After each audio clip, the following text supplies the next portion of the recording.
예, 지난 어제와 그제 미세먼지가 너무 심해가지고 정말 숨쉬기가 어려웠습니다. 근데 오늘은 청명한 그 날을 허락해 주셔서 맑은 공기를 마시고 기분 좋게 예배를 드리게 돼서 너무나 감사합니다.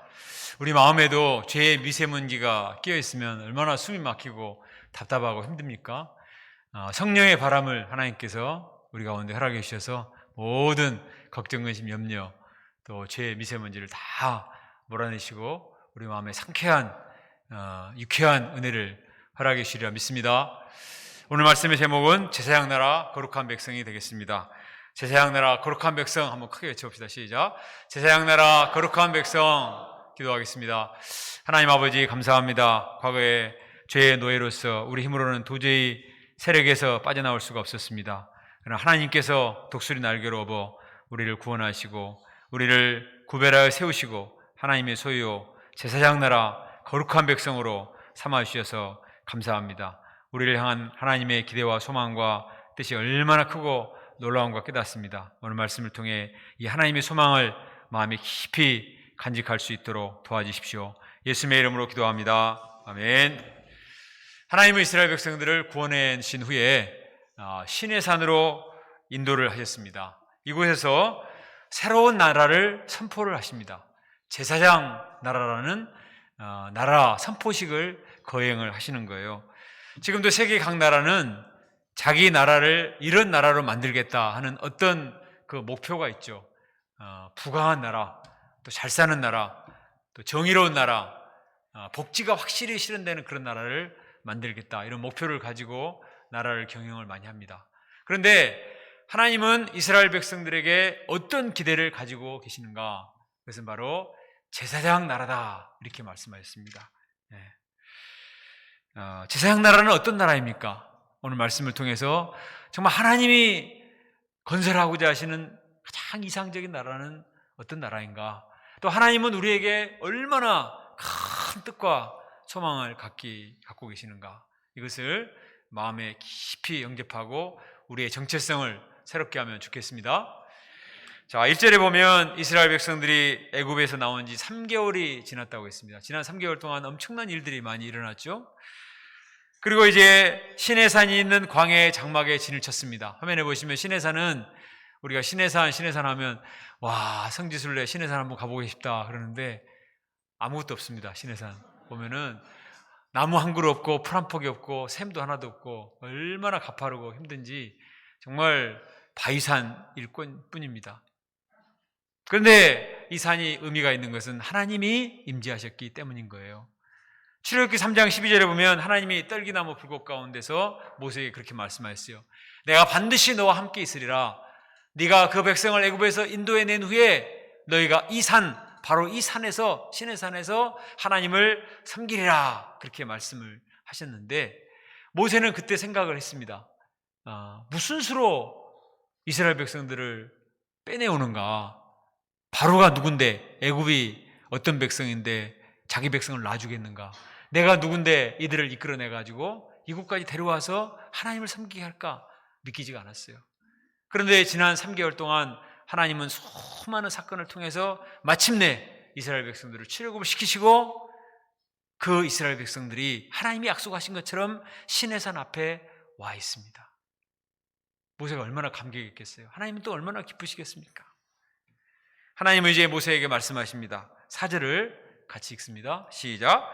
내가 애굽 사람에게 어떻게 행하였음과 내가 어떻게 독수리 날개로 너희를 업어 내게로 인도하였음을 너희가 보았느니라. 내가 애굽 사람들에게 어떻게 재앙을 내렸는가를 너희가 보았고 어떻게 독수리 날개로 업어서 너희를 이곳까지 인도해 왔는지 너희가 보았느니라. 너희가 보았느니라. 영성에 보면 You yourselves have seen. 너희 자신들이 지금까지 확실히 봐왔다. 몸소 체험해 왔다. 교육을 받아서 이론적으로 안 것이 아니고 지난 3개월 동안 현장에서 하나님의 애굽을 어떻게 치셨고 그들을 이스라엘 백성들을 강권하여 구원하여 되시는가를 그들이 보았다는 것입니다. 그 맑은 나일강이 피로 변하는 것을 그들은 직접 보았습니다.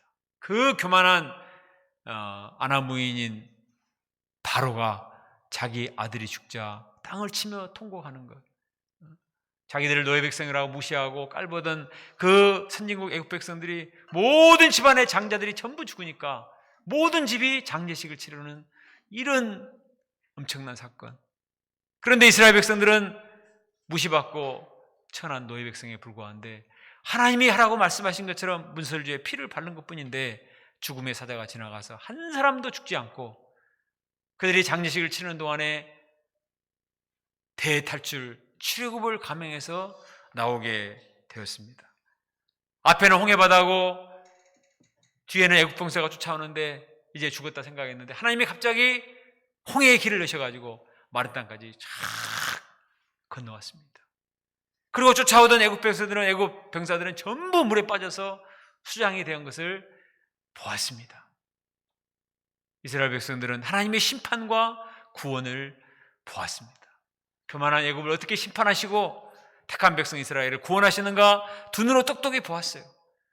시뻘건 광야에서 아무것도 먹을 것이 없고 마실 것이 없는데 하나님이 하늘에서 양식을 비같이 내려주셔서 하늘 양식을 먹고 또 반석에서 샘물 나게 하셔서 신령한 생수를 마셨습니다. 아말렉 군대가 갑자기 공격해 왔는데 하나님이 싸워주셔서 그들을 이기게 하셨습니다. 하나님께서 그들에게 어떻게 구원 역사를 이루셨는가 너희들이 보았지 않느냐.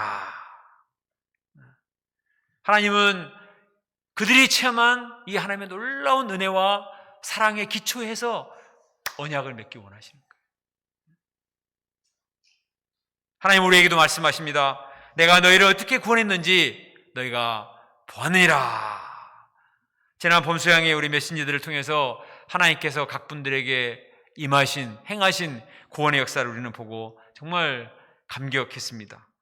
우리 안양의 이기도 목자님은 가난한 가정에 대한 운명주의와 또 대입 실패와 또 자매에게 차인 상처 때문에 자살을 생각하고 자해까지 했던 사람이었습니다.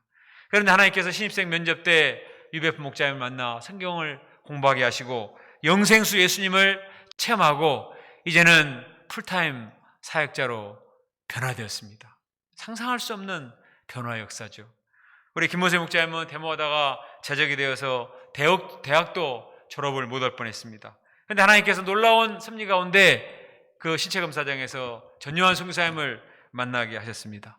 또 우여곡절 끝에 대학을 복학을 하게 하셨고 또 친구가 건네준 간증집으로 그것만 읽고 예수님을 영접하고 또 신기하게 그 다음에 이제 유베프 목자를 만나서 성경 공부하고 목자가 되고 이제는 한국 유베프 대표로서 하나님의 구원 역사를 섬기는 정말 드라마틱한 역사를 이루셨습니다.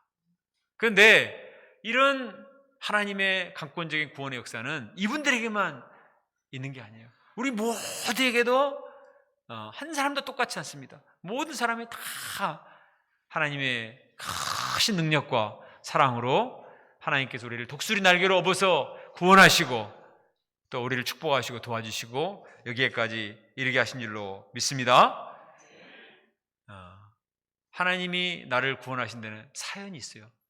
우리가 인생 소감을 써보면은 정말 나만이 간직한 my life testimony, 나의 인생 스토리, 테스티모니가 있다 이 말이에요. 정말 하나님은 우리 한 사람 한 사람을 얼마나 인격적으로 사랑하시고 또 선하게 인도하신지 모릅니다. 그런데 하나님이 무엇을 위해서 이렇게 구원하셨냐 이 말이에요. 자, 5절 6절 말씀을 같이 읽어봅시다. 시작. 세계가 다 내게 속하였나니 너희가 내 말을 잘 듣고 내 언약을 지키면 너희는 모든 민족 중에서 내 소유가 되겠고 너희가 내게 대하여 제사장 나라가 되며 거룩한 백성이 되리라. 너는 이 말을 이스라엘 자손에게 전할지니라. 하나님이 세 가지를 얘기하셨는데 너희는 나의 소유가 되게 하겠다 이렇게 말씀하셨습니다.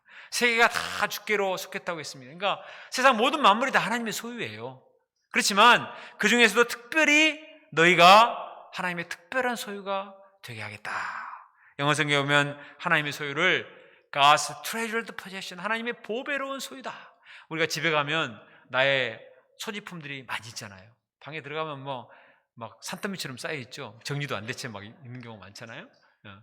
근데 그 중에서도 내가 가장 아끼는 것은 아무렇게나 널려놓지 않습니다. 아무도 모르는 곳에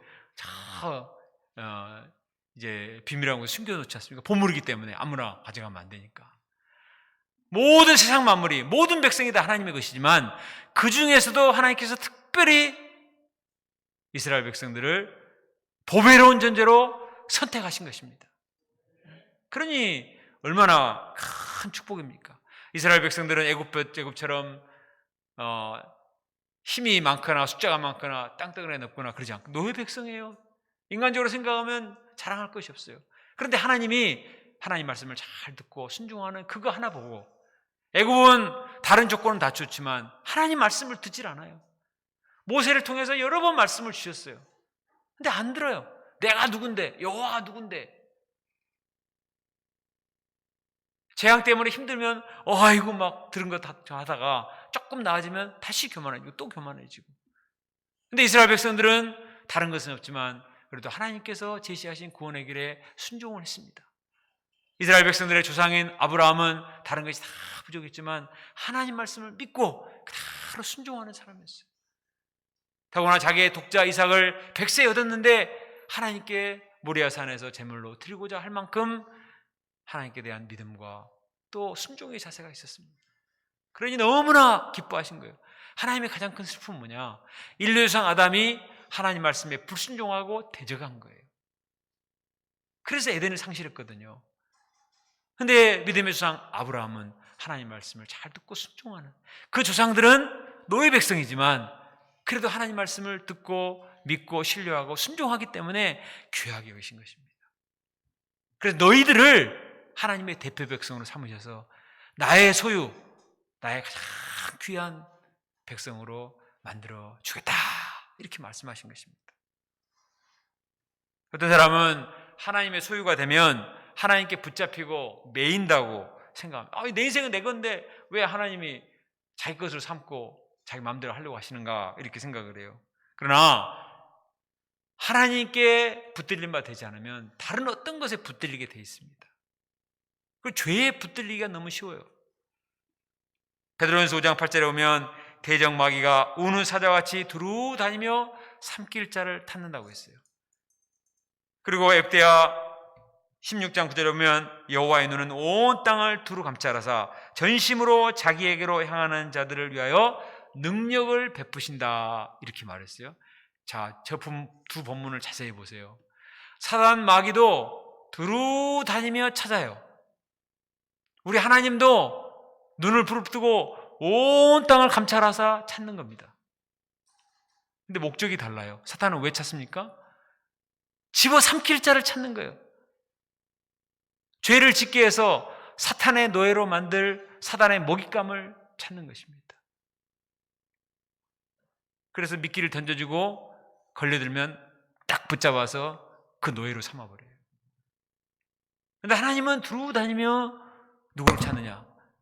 와, 이놈 잘생겼네, 잡아서 써먹어야지, 이게 아니란 말이에요. 두루 다니며 감찰하시는데 자기의 능력을 베풀어 주시기 위해서, 자 보시고, 하나님의 능력은 너무나 큰데, 크고 놀라운데 누구에게 이 능력을 줄까? 누구를 통해서 이 능력이 흘러내려가도록 할까? 그걸 두루 찾고 계세요. 근데 어떤 사람한테 주신다고요? 전심으로 자기를 향하는 자, 전심으로 자기를 향하는 그런 사람에게 하나님께서는 능력을 베푸십니다. 물어봅시다. 사탄에게 잡히는 게 좋습니까? 하나님의 소유가 되는 게 좋습니까? 어렵습니까? 하나님께 잡히는 것은 절대 손해가 아닙니다. 우리 주니어 남녀한 목자가 제대한 후에 무장 해제가 되어서 완전히 자기 마음대로 있을 때 그냥 무능한 남녀환이 되어서 정말 골칫거리였습니다. 근데 범수양의 강사를 맡게 되니까 투쟁하지 않을 수가 없고 말씀에 붙들림 받으니까 침대에서 나와서 하나님 말씀을 증거하는 보배로운 사람들이 된 거잖아요. 남녀 목자 뭐에 붙드는 게 나아요? 예, 하나님께 붙드는 게 낫습니다. 수양회 끝난 뒤에 4명과 함께 같이 성경을 읽고 일호왕식 모임을 하고 자기도 살고 다른 사람 살리고 얼마나 좋습니까? 이 죄의 사탄 마귀가 우글거리는 시대 가운데서 방심하면 사단에게 잡히기 십상입니다. 우리는 분별할 수도 없고요, 물리칠 힘도 없고요, 벗어날 힘도 없어요.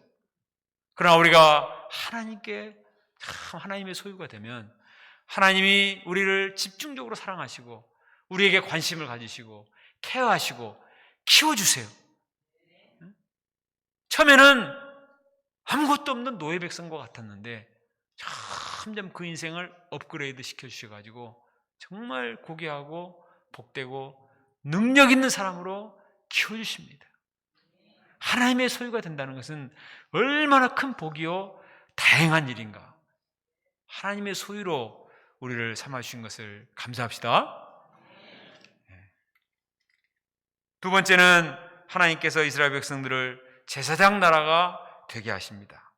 제사장 나라는 제사장들로 이루어진 나라예요. 아프리카에 어디 가면은 이 도적대들로 이루어진 나라가 있어요. 자기가 무슨 노력해서 먹고 사는 게 아니라 그냥 배가 지나가면은 강탈해가지고 그냥 거기서 자기들이 뭐 해서 하는 것은 너무 힘드는데 무역하는 그런 배를 침탈해가지고 그것을 되팔아먹고 하면 쉬우니까 그것에 맞들여가지고 그냥 온통 나라가 도적된 나라예요. 사막에서 지나가는 대상들을 강탈해가지고 뺏어먹고 하는 그런 족속들이 많이 있습니다. 온갖 안 좋은 것들을 막 수출해가지고 병들이고 그렇게 해서 이제 타락한 문화들을 수출하는 이런 나라들도 있어요. 그런데 하나님이 만들고자 하신 나라는 어떤 나라냐? 한 사람 한 사람이 제사장이에요. 김 제사장, 이 제사장, 최 제사장, 남 제사장, 다 한 사람 한 사람이 전부 제사장인 그런 나라. 그러면 제사장은 도대체 어떤 사람이죠? 제사장은 제사를 드리는 사람입니다. 제사를 드리는 사람이 제사장이란 말이에요. 왜 이게 중요하냐? 자, 우리 인생들은 죄 때문에 하나님께로 나갈 수가 없게 되었어요. 아무리 똑똑해도, 아무리 능력이 많고, 아무리 대단해도 죄 때문에 하나님 안 받아줘요. 유일하게 하나님께 나갈 수 있는 길을 열어두셨는데 그게 제사를 통해서 가능해요.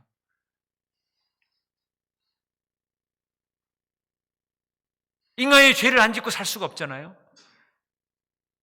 그 죄를 속해야 된다 이 말이에요. 그걸 위해서 짐승을 가져와서 짐승을 죽이고 피를 뿌리고 태워서 죄를 씻고 속하고 그 다음에 하나님께 나갈 수 있는 길을 열어주셨는데 그게 제사고 그 일을 하는 사람이 제사장이에요. 그 일을 집행하는 사람이 제사장이에요. 그러니까 제사장이 집전하는 제사를 통해서 하나님께로 나갈 수 있으니까 하나님께로 나갈 수 있는 길을 열어주는 사람이 제사장이에요. 그것이 얼마나 중요합니까? 하나님은 제사장을 통해서 하나님의 말씀을 전해주세요. 하나님은 제사장을 통해서 하늘의 신령한 복을 내려주세요. 하나님은 제사장을 통해서 구원의 비밀을 알게 하시고 하늘의 모든 신령한 복을 펼쳐서 보여주시는 거예요. 인간의 능력과 지혜와 힘으로 하나님의 세계와 믿음의 세계와 영적인 세계와 구원의 세계, 생명의 세계를 얻을 수 없어요. 하나님 오직 제사장을 통해서, 중보자인 제사장을 통해서 이걸 허락하셨단 말이에요. 제사장은 하나님과 인생들의 중보 역할을 하고 가교 역할을 하고 다리 역할을 하는, 중보 역할을 하는 너무나 중요한 존재입니다. 이스라엘 백성들은 세계 모든 나라 중에서 다 제사장이 되어서 장차 각 나라에 가서 하나님의 말씀을 가르치고 또 제사를 드리도록 해서 전부 하나님께로 다 돌아오도록, 물이 바다덮음 같이 여호와를 아는 지식이 온 땅에 충만해서 모든 백성들이 다 하나님께로 돌아오도록 하는 그런 나라로, 가장 영적인 이상적인 나라로 만들고자 임명을 하신 것입니다. 제가 학창시절에 사이먼 앤 가펑클의 험한 세상의 다리가 되어 하는 팝송을 많이 들었어요. 여러분도 많이 들어봤을 겁니다. 제가 노래를 잘하면 이런 때 한번 부르면 얼마나 좋겠습니까? 애우다가 제가 포기를 했어요. 근데 가사 내용이 이런 거예요. 그대 지치고 초라하게 느껴져서 그대 눈에 눈물이 고이면 제가 모두 닦아줄게요. 사는 게 힘들어지고 친구 하나 찾을 수 없을 때 험한 세상을 건너는 다리가 되어줄게요. 그대의 마음이 다운되고 지칠 때 견디기 어려운 저녁이 찾아오면 제가 위로해 줄게요. 그대 편이 되어줄게요. 험한 세상의 다리가 되어 마음을 편하게 해줄게요. 자, 이 곡이 또 장난이 아니죠. 그래서 이 노래를 부르면 그냥 안 넘어갈 사람이 없을 정도로 전 세계에 얼마나 많은 음반이 팔렸는지 몰라요. 아까 앞에 화면 보였나요? 다리? 얼마나 멋있습니까? 험한 세상의 다리가 되어서 해준다는 것이. 그래서 정말 힘들 때 이 노래만 듣고 있어도 좀 위로가 돼요. 근데 도대체 어디와 어디를 연결시키는 다리가 되겠다는 건가? 응? 말은 뭐 눈물을 닦아주겠다고 하고 다리가 되겠다고 하는데 구체적으로 어떻게 하겠다는가 답이 없어요, 그냥. 근데 제사장을 공부해 보니까 제사장이 바로 험한 세상의 다리가 되는 존재예요, 진짜. 사진 다시 한번 봅시다. 아까 첫 번째 사진 보면은 이 정말 죄악된 세상에서 저희 뒤에가 하나님 나라는 아니지만 하나님의 세계로 다 인도해주는 다리 역할을 하는 사람이 제사장 역할을 하는 거예요. 제사장이 있기 때문에 백성들이 죄사함을 받고 구원을 받을 수가 있습니다. 제사장이 있기 때문에 하나님의 음성을 듣고 살아나게 되는 거예요. 제사장은 그 나라 백성을 구원에 이르게 하고 주어하는 영혼들을 살리는 역할을 합니다. 그냥 제사만 지내주고 이런 정도가 아니에요. 죄에 빠져서 마른 뼈같이 되어버리고 자기 힘으로는 아무것도 할 수 없는 그런 자들을 이렇게 세우고 흔들어 깨우고 그들에게 말씀을 가르쳐서 그들이 구원에 이르도록 그래서 살아나게 하고 큰 군대로 일어나게 하는 이런 일을 제사장이 하는 것입니다. 자기 힘으로는 혼자 어떻게 할 수 없습니까? 제사장이 말씀을 가르치고 또 그들을 위해서 제사를 드리고 하나님께로 인도해서 이런 역할을 하는 이 제사장이 얼마나 귀한 직분입니까? 이처럼 이스라엘 백성들은 전 세계 모든 백성들에게 하나님 말씀을 가르치고 구원의 길을 제시하는 가교 역할을 하는 이스라엘 백성들은 새 역사 창조의 주역이 되는 거예요. 아담의 타락 이후에 하나님의 나라를 새롭게 건설하는 제2의 아담격인 이런 존재들로 하나님이 참 키우고자 작정을 하셨어요. 그런데 이스라엘 백성들은 제사장 나라를 잘못 이해했습니다. 자기들만 축복받고 자기들만 특별히 구별된 자기들을 위한 이기적인 것으로 오해를 한 거예요. 그리고 정말 하나님이 원하시는 다른 백성들을 품고 그들을 위해서 기도하고 그들에게 하나님의 말씀을 증거하는 이건 하지 않았어요. 그래서 하나님께서는 이제 하나님의 아들 예수님을 보내시고 우리를 위한 대제사장으로 삼아주셨습니다. 히브리서 9장 11, 12절을 보겠습니다. 그리스도께서는 장차 장래의 좋은 일에 대제사장으로서 손으로 짓지 아니한 것 곧 이 창조에 속하지 아니한 더 크고 온전한 장막으로 말미암아 염소와 송아지의 피로 하지 아니하고 오직 자기의 피로 영원한 속죄를 이루사 단번에 성소에 들어가셨느니라. 구약의 제사장은 짐승을 잡아서 속죄 제사를 드리지만 하나님의 예수님은 자기 몸을 제물로 드리시고 자기 피를 뿌려서 우리 죄를 속하고 하나님께로 이룰 수 있는 새롭고 산 길을 열어주셨어요. 하나님께로는 고속도로를 쫙 단번에 이루어 주셨습니다. 그리고 예수님의 복음을 영접하는 자들은 이제 새 이스라엘로 왕 같은 제사장으로 삼아 주셨어요. 이스라엘 백성들이 아닐지라도 제사장 가문의 출신이 아닐지라도 왕 같은 제사장으로. 그래서 베드로전서 2장 9절 10절에 그러나 너희는 택하신 족속이요 왕 같은 제사장들이요 거룩한 나라요 그의 소유된 백성이니 이는 너희를 어두운 데서 불러내어 그의 기이한 빛에 들어가게 하신 이의 아름다운 덕을 선포하게 하려 하심이라.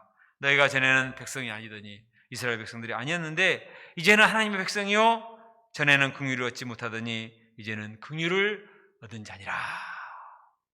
우리에게 이 제사장 나라 거룩한 백성의 축복이 넘어왔습니다. 이제는 내가 처한 가정, 내가 처한 학교, 직장, 나라, 그곳에서 우리는 다 제사장이 되는 것입니다. 나 때문에 복을 받는 거예요. 나를 통해서 하나님의 복음이 증거되고, 나를 통해서 구원의 길이 제시가 되고, 나를 통해서 복음이 전파되어서 주변의 사람들이 은혜를 받고 주님께로 나오는 이런 역사가 일어나게 되었습니다. 이 브리스갈 사모님은 자녀들의 시험 실패로 낙심하고 있을 때 같이 낙심하고 절망하지 않고 자녀들을 데리고 부활장 암송하며 밤마다 기도 모임을 했습니다. 가정의 제사장으로서 말씀을 가르치고 같이 기도를 한 거예요. 그래서 이하원 목자와 이다희 준이 형제가 부활장을 암송해서 공동 1등상을 받았습니다. 상을 받았다는 것보다 중요한 것은 이들이 패배의식을 극복하고 힘있게 도전하는 삶을 살 수 있게 되었다는 거예요. 하나님의 말씀 때문에 가정의 제사장으로서 말씀을 가르치고 기도하면서 그 영이 회복되는 하나님의 은혜를 체험하게 된 것입니다. 임누가 임레베카 선교사님은 둘 다 부부 의사인데 아프리카 우간다의 선교사로 가서 아프리카 영혼들을 주님께로 인도하는 제사장 직분을 감당하고 있습니다. 화면에 나오는 임레베카 선교사님 인생 소감을 읽어보니까 이분이 딸만 5 있는 집안에 6째 딸로 태어났어요. 할아버지도 고아 출신이고 어머니도 문항동료 출신이고 아들이 너무나 귀한데 아들을 기다리는데 계속 딸만 태어나는 거예요. 이분이 6번째 딸로 태어나니까 이제 딸은 영 그만 나라. 그래서 이름이 영단이에요. 영단. 영 그만 단. 영 끊어질 단. 세상에 이름을 어떻게 이렇게. 그리고 이 딸이 그렇게 똑똑하고 공부도 잘하고 이렇게 했는데 그 다음에 아들이 태어났어요. 7번째. 온통 아들한테만 관심이 있어요. 딸이 상장을 받아오면 아이고 아들하고 바꿔야 되는데 그 딸을 어떻게 해서 줬다는 거죠. 아들이 공부 잘하고 잘 돼야 되는데 그냥 모든 것을 아들 중심으로만 하는 거예요. 그래서 이분에게는 육녀 운명주의가 있어요. 6번째 딸이라는 운명주의. 육녀 운명주의. 집도 가난하고 관심도 못 받고 그래서 의대에 들어가서 이제 인생의 의미를 찾지 못하고 방황할 때 대구 유배표에서 성경 공부를 통해 예수님을 만났습니다.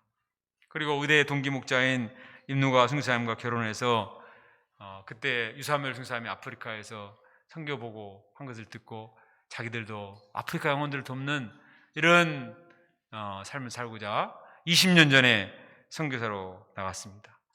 선교지 상황은 아프리카, 특히 우간다 얼마나 열악해요. 근데 최초의 선교사로 오신 예수님을 배우고자 묵묵히 사명을 감당했습니다.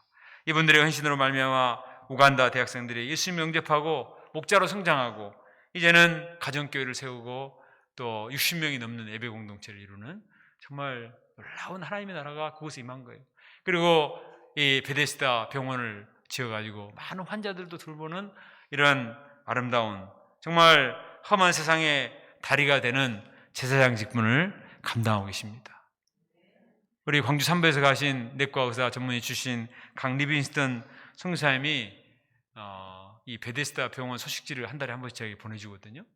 근데 이번에 굉장히 감동적인 글을 제게 보냈어요. 저희 사진이 뭐냐면 이 맥켈레르 대학에 선인장이 크게 있는데 선인장에 꽃이 핀 거예요. 선인장이 꽃을 자주 피우는 게 아니랍니다. 근데 어느 날 한데 쫙 꽃이 피었어요. 그걸 보고 이렇게 글을 썼어요. 맥켈레르 대학 내에 꽃이 핀 선인장을 보고 저의 선교사 삶을 돌아보게 되었습니다. 내 마음에도 복음을 전하고자 하는 꽃이 활짝 피어 있는가? 아니면 지금까지 해오던 것처럼 해야 되니까 그냥 하고 있는 것은 아닐까? 내가 학생들과 병원 직원들을 대할 때 활짝 핀 선인장 꽃처럼 예수님의 꽃이 되고 그 향기가 가득해서 사람들이 그 꽃을 보고 기뻐하고 있을까? 아니면 메마른 장작나무처럼 아무런 냄새도 안 나고 있지는 않을까? 혹시 좋은 향기가 아니라 악취가 나고 있지는 않는가? 먼저 제 마음에 날마다 예수님의 사랑과 겸손, 헌신의 꽃이 활짝 피어나기를 기도합니다. 그리고 그 향기가 우간다 전역과 온 세상에 퍼져나가기를 기도합니다. 얼마나 감동이 됩니까?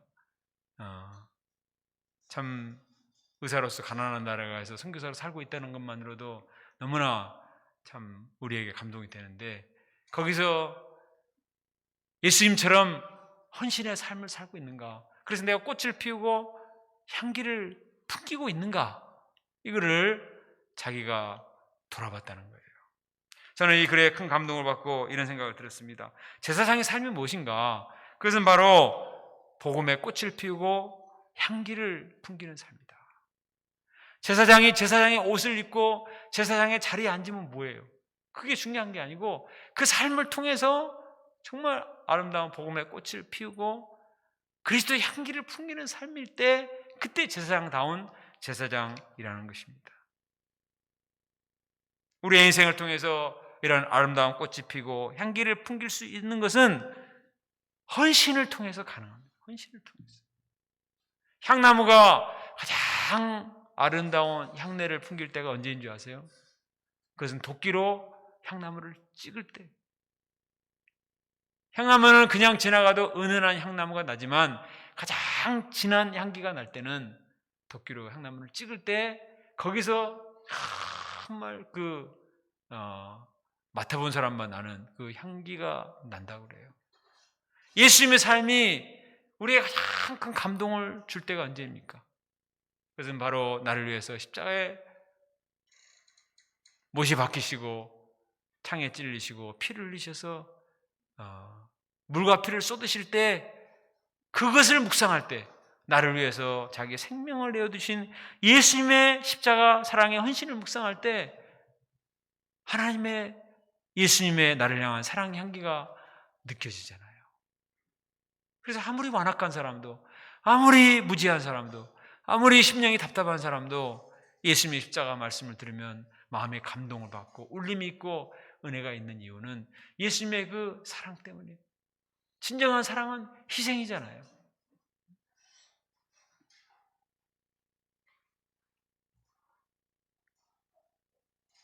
제사장이 아무리 제사장 복장을 입고 많은 속죄 제물을 제사를 드릴지라도 이 사람들이 아무 생각도 없이 마치 습관적으로 정육점 주인이 고기 자르듯이 오늘도 제사를 드려야 되는구나. 아이고 힘들어라. 왜 이놈은 빨리 안 죽나? 왜 이렇게 피가 많이 흐르는가? 이렇게 하면은 무슨 의미가 있어요? 구약의 제사는 신약의 예배입니다. 오늘도 예배를 가야 되는구나. 왜 이렇게 빨리 주일이 돌아오지? 아무 생각도 없이. 왜 이렇게 설교는 또 이렇게 길어? 왜 이렇게 먹을 것은 안 줘? 내 마음에 하나님께 대한 감사와 헌신이 없이 이런 짜증과 불평과 이런 마음이 있으면 하나님이 어떻게 이런 우리 예배를 흠양하시고 내 마음에 감동을 받겠습니까? 예수님은 나를 위해서 자기의 생명을 내어주시고 우리에게 이미 풍성한 사랑을 베풀어 주셨습니다. 그리고 우리를 제사장으로 삼으셨어요. 그렇다면 우리의 대제사장 되신 예수님을 닮아서 우리도 하나님의 사랑을 받고 그 사랑을 실천하기 위해서 헌신하는 자가 되는 거예요. 예배 제사는 offering, sacrifice, 드리는 거예요. 헌신하는 것입니다. 우리는 받아야 된다고 생각해요. 항상 받아야지. 왜 안 주는가? 하나님 주셨잖아요. 주신 것에 감사해서 offering, 드리는 거, 헌신하고. 그러면 손해잖아요. 손해인 것 같은데 그게 손해가 아니에요. 내가 헌신할 때 기쁨이 있고, 내가 헌신할 때 미처 알지 못하는 놀라운 감격과 기쁨이 있습니다. 하나님도 기뻐하시고 헌신하면서 내가 기쁜 거예요.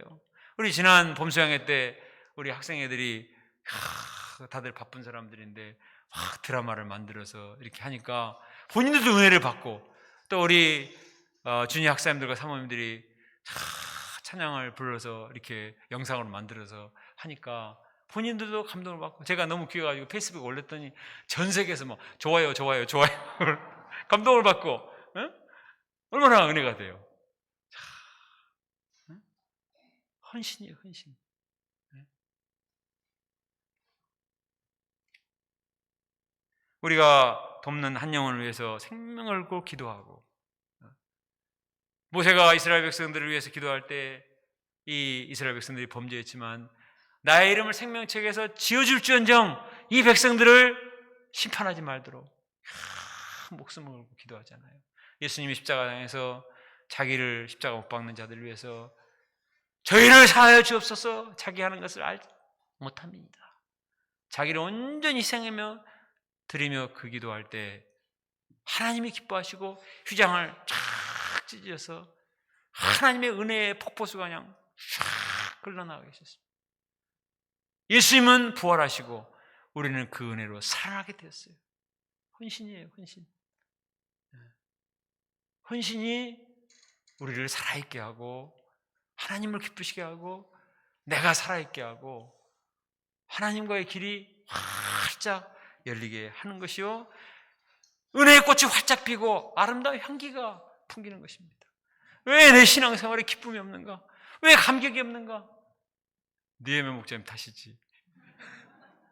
물론 제 탓일 수도 있는데, 그러나 우리 마음에 감사가 없고 감격이 없고 회개가 없고 헌신이 없기 때문에 문제인 거예요.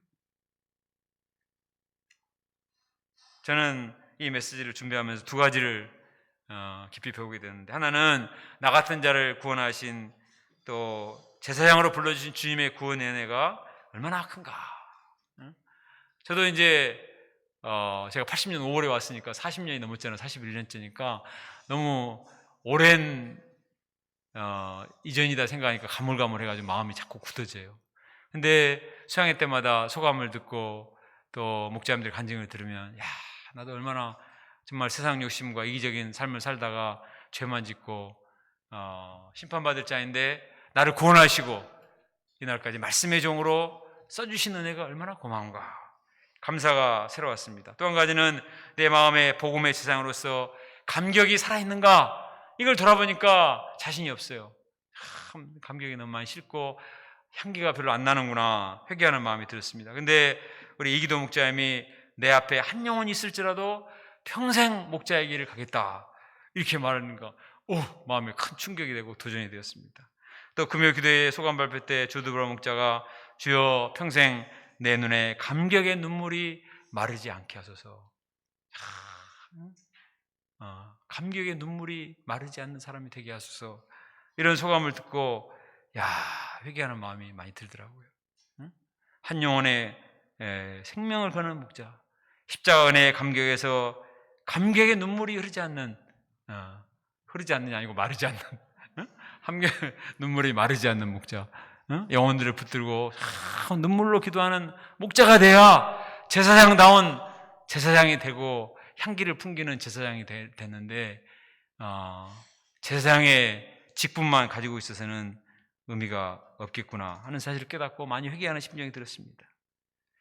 우간다 대학에 피어있는 산인장꽃처럼 내가 그리스도의 향기를 풍기는 꽃이 되어야 될 텐데 세상 욕심과 염려 때문에 악취를 풍기고 있지 않는가, 이런 위기의식도 느껴져서 회개를 하게 되었습니다. 노예 백성 이스라엘 백성들이 처음에 제사장 나라 부름 받았을 때는 너무나 기뻤습니다. 우리 같은 천한 백성을 하나님의 소유요 제사장 나라 거룩한 백성으로 삼으셨으니 너무 감사해가지고 8절에 보면 우리가 다 그렇게 하겠습니다, 다 대답했어요. 그래서 하나님이 너무나 기뻐하시고 빽빽한 구름과 우레와 천둥소리와 나팔소리로 임하셨습니다. 그런데 이스라엘 백성들이 나중에 점점 형식화되고 이런 감격과 은혜와 사명을 잃어버려요. 나중에는 성전도 있고 제사장들은 많은데 제사장다운 제사장이 없으니까 하나님이 다 쓸어버리시고 망하게 하십니다. 우리도 마찬가지죠. 내가 처음 정말 구원받고 제사장으로 세움받았을 때는 감격이 있고 은혜가 있고 사명감이 있어요. 그러나 세월이 가면서 점점 식어지고 형식화되기가 쉽습니다.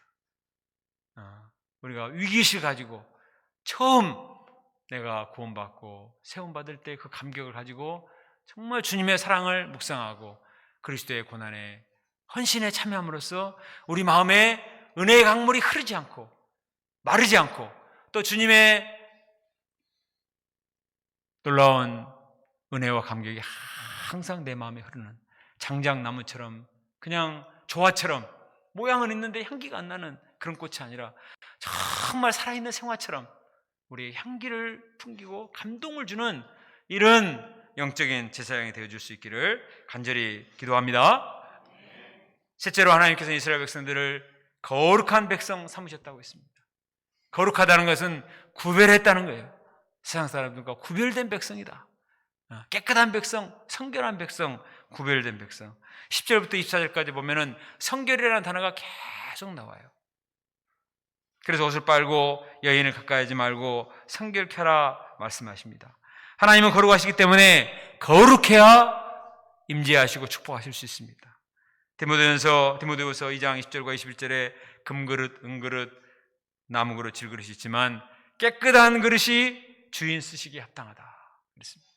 우리는 끊임없이 회개함으로 내가 성결케 되어야 하나님의 은혜가 임해서 이 하나님의 은혜를 증거하는 은혜의 통로로 쓰임받을 수가 있습니다.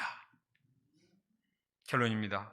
하나님은 이스라엘 백성들을 독수리 날개로 업어 구원하셨어요. 얼마나 큰 은혜입니까? 하나님은 거기서 끝나지 않고 이들을 세계에 대해서 대표 백성, 가장 모범적인 백성, 하나님의 영광을 드러내고 하나님의 명예를 높이고 하나님의 마음과 뜻을 전달해서 많은 사람을 주님께로 돌이키는 하나님의 백성으로 삼기를 원하셨습니다. 오늘날 우리를 구원하시고 제사장 나라로 부르셨습니다. 이것에 대한 깊은 감사와 영적 자부심을 가져야 되겠습니다. 또 제사장다운 제사장이 되기 위해서 우리가 주님께 대한 감사가 있고 주님께 대한 열정이 있고 사랑이 있고 헌신이 있는 그런 삶을 살아서 우리 자신을 산 제물로 하나님께 드리기에 힘을 써서 우리 안에 하나님의 놀라운 축복과 비밀이 흘러넘쳐서 주변에 많은 사람들을 축복하고 감동을 주고 이들을 주님께로 돌이키는 이 시대에 왕같은 제사장들이 되어질 수 있기를 주님의 이름으로 축원합니다. 기도드리겠습니다.